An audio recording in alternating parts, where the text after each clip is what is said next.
4월 21일 월요일 매일 묵상을 시작하도록 하겠습니다. 오늘의 본문 말씀은 누가복음 24장 13절에서 35절까지의 말씀입니다. 네, 오늘 본문은 우리 성도님들이 너무 잘 아시는 말씀입니다. 엠마오로 가는 두 제자의 이야기죠. 거기에 예수님이 나타나신 이야기입니다. 엠마오에 대한 정보는 아직까지 확실히 어디인지 알 수는 없습니다. 오늘 본문에서는 예루살렘에서 25리 정도 떨어졌다고 이야기하고 있으니까 한 11km 정도 떨어진 것으로 보입니다. 그리고 그들은 이제 예루살렘에서 일어난 일에 대해서 이야기를 나누고 있었어요. 그리고 그때 예수님이 다가오셨지만 그들은 눈이 가리워져서 예수님을 알아보지 못했던 것이죠. 그리고 예수님은 그들이 나눈 이야기가 무엇인지를 묻습니다. 그때 그들이 슬픈 기색을 하고 있었고, 그 슬픈 기색을 한 이유가 분명 예수님은 자신들이 기대했던 선지자가 맞은데, 특별히 21절에 보시면 분명 이스라엘을 속량할 자라고 생각했지만, 그러나 예수님이 십자가에 죽게 되고 사흘째인데 여인들이 무덤에 갔는데 예수님의 시신을 보지 못하고 예수님께서 살아나셨다는 천사들만 보았다고 이야기를 하는 것이죠. 그걸 확인하기 위해서 몇 사람이 가서 확인을 했는데 정말 예수님의 시신이 없다고 이야기를 하는 것입니다. 여기에서 알 수 있는 것은 이들도 예수님의 부활을 확신하지는 않은 것으로 보입니다. 이런 엠마오로 가는 두 제자의 상태를 간파한 예수님은 이제 이들을 향해서 더디 믿는 자들이다 이렇게 얘기를 하는 것이죠. 그리고 모세와 모든 선지자의 글과 구약 성경에 예수님에 대해서 자세히 설명해 놓았고 그리스도가 어떻게 될 것이라는 사실을 다 진술해 놓았다고 이야기를 하십니다.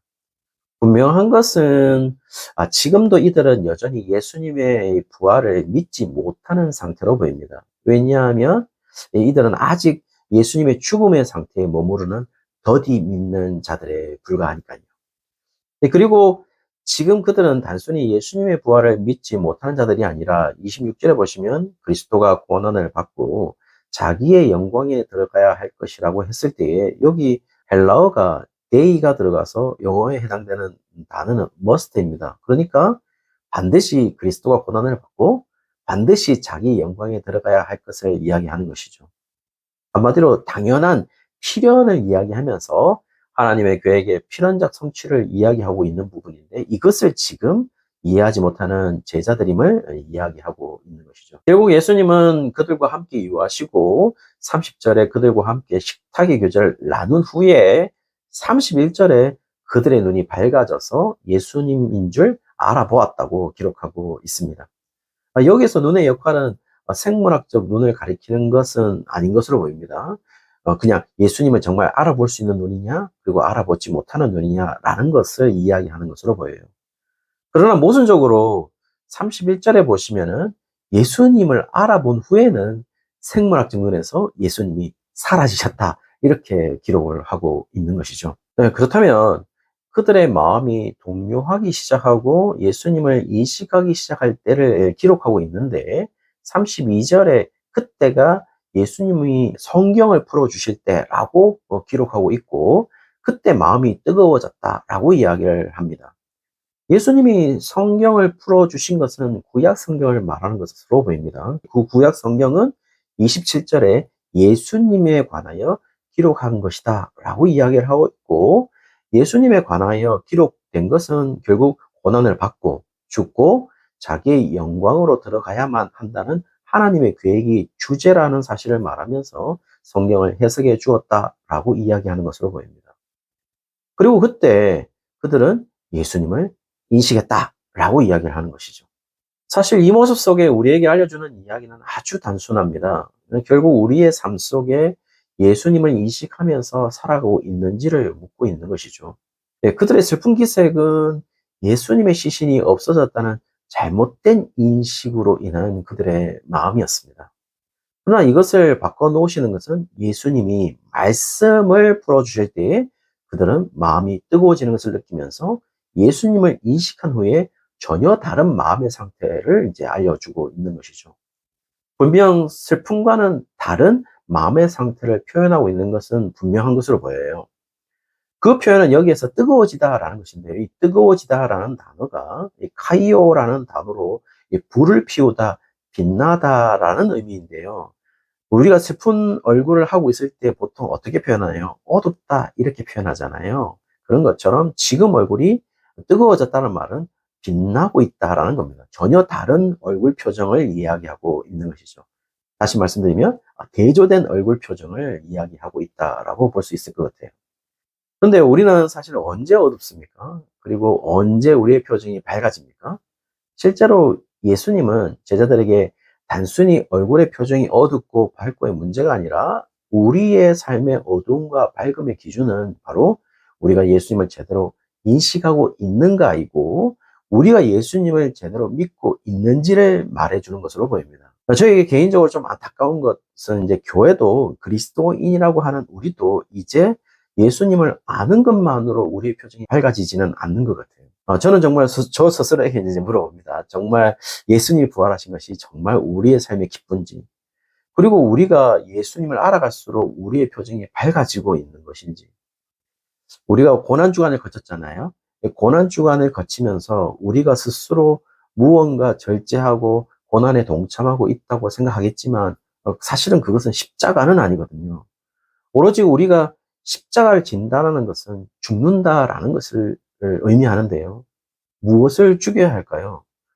그것은 사실 우리 자신인데, 사실 우리는 우리의 모든 인간적이고 인본주의적이고 우리의 중심적인 사고를 뭐 어쩔 수 없는 그 사고를 어떻게 할 수 없는 사실 이기적인 요소가 있는 그런 모든 인간들이잖아요. 지금 그것을 죽이기를 원하는 것인데 고난주간을 거치면서 단순히 미디어 금식하고 자신이 좋아하는 것을 조금 절제하면서 고난주간에 잠을 이겨가면서 새벽 기도회 하면은 우리는 마치 고난에 참여했다고 생각할 것입니다. 그러나 그것이 정말 예수님의 십자가의 고통을 알게 해줄까요? 사실 우리가 기념하는 이 고난주간의 의미를 잘 알지 못하고 우리는 지키는 것처럼 보입니다. 왜냐하면 지금 문제되고 있는 것은 뭐냐면은 모든 제자들이 예수님의 부활을 믿지 못하고 모두 예수님의 죽음의 상태에 머물러 있기 때문이죠.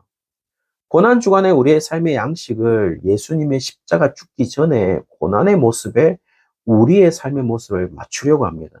우리가 예수님이 아닌데 말이죠. 그리고 우리에게 예수님의 고난에 동참하라고 강요합니다. 그리고 우리는 그 고난에 동참하면서 그래도 우리는 예수님과 함께 하고 있어 라고 이야기하면서 우리의 종교 행위에 안도감을 찾는 것이죠. 성도님들 다시 말씀드립니다. 그 행위들은 예수님이 아직 살아나지 않았다는 죽음의 상태에 머물러 있는 종교 행위에 불과한 것입니다. 그리고 이것을 듣고 있는 성도님들, 교회가 정해준 고난주간의 매뉴얼대로 가시는 성도님들, 여러분들의 어떤 신앙과 하나님을 향한 열정에 대해서 폄하하고 싶은 생각은 조금도 없습니다.